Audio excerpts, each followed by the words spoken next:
यानी कि 7 दिसंबर के दिन आपको मिलेगा। नवाब साहब ने खीरे की फाकों को क्या किया, ठीक है, खिड़की से बाहर फेंक दी थी। ठीक है, वाच्य कितने प्रकार के होते हैं? 3 प्रकार के होते हैं। बाबूजी किसका पाठ करते थे? रामायण का।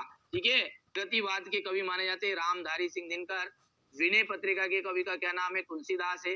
वीर रस का स्थायी भाव उत्साह। तुर्तवाच्य में क्रिया कर्ता के अनुसार होती है। भोलानाथ का जो असली नाम था वो था तारकेश्वर नाथ। सूरदास के वल्लभाचार्य गुरु थे। ठीक है, सरोठा छंद में 4 चरण होते हैं। श्रृंगार रस का स्थायी भाव रति है। नेताजी की मूर्ति संगमरमर की बनवाई गई थी। कई अंकों वाली रचना की यदि हम बात करें तो नाटक है। आदमी जात का आदमी पतितों के देश में। प्रति एक का अपन संधि विच्छेद करोगे तो प्रति धन 1 मिलेगा। मैया कड़वा तेल लगाती थी। योग का संदेश उद्धव। पंचवटी में आपका कौन सा है? पंचवटी जो है आपके खंड काव्य है। शब्द शक्ति के कितने प्रकार के होते हैं? या 3 प्रकार के होते हैं। यह शब्द शक्ति किसे कहते हैं? शब्द और अर्थ दोनों में जो संबंध बताए उसको कहते हैं अपन शब्द शक्ति।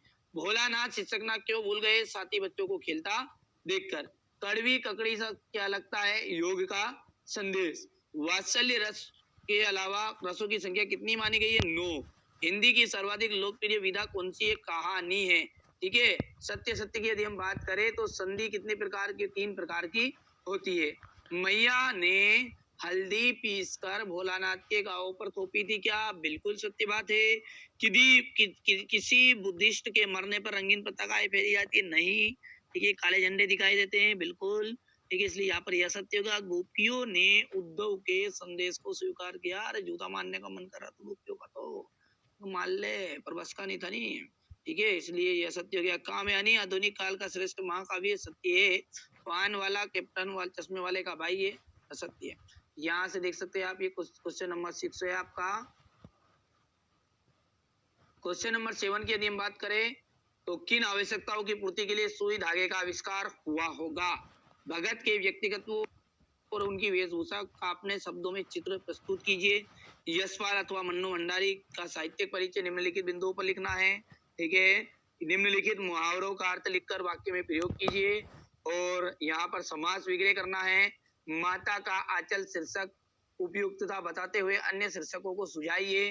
लेखक के अनुसार प्रत्यक्ष अनुभव की अपेक्षा अनुभूति उनके लेखन में कहीं अधिक मदद करती है। क्यों? नई कविता की 2 प्रमुख विशेषताएं लिखिए। नई कविता के 2 कवियों के नाम और उनकी एक रचना का नाम लिखिए। तुलसीदास और सूर्यकांत त्रिपाठी निराला ये काव्यगत विशेषता है निम्नलिखित बिंदुओं पर। ठीक है, गोपियों द्वारा उद्धव को भाग्यवान कहने में क्या व्यंग निहित है? संगतकार किन रूपों में गायक गायिकाओं को मदद करते हैं? मिट्टी के गुणधर्म को आप किस तरह परिभाषित करेंगे? स्मृति की प्रथाएं बनाने से कवि का क्या आशय है? आप तो बढ़िया से कंप्लीट करो, यहाँ से देख लीजिए। ठीक है, बाकी प्रश्न आप स्क्रीनशॉट ले सकते हैं। हमारा उद्देश्य यही है कि आप अच्छे अंक प्राप्त करो। ये क्वेश्चन नंबर 18 हो गया है ये, अथवा ये क्वेश्चन नंबर 19, ये आपका 20, यहां से देख लीजिए ये इसका अथवा है। ये क्वेश्चन नंबर 21, क्वेश्चन 22 और अंतिम आपका रहेगा क्वेश्चन नंबर 23। ठीक है, तो यहाँ पर मैं आपको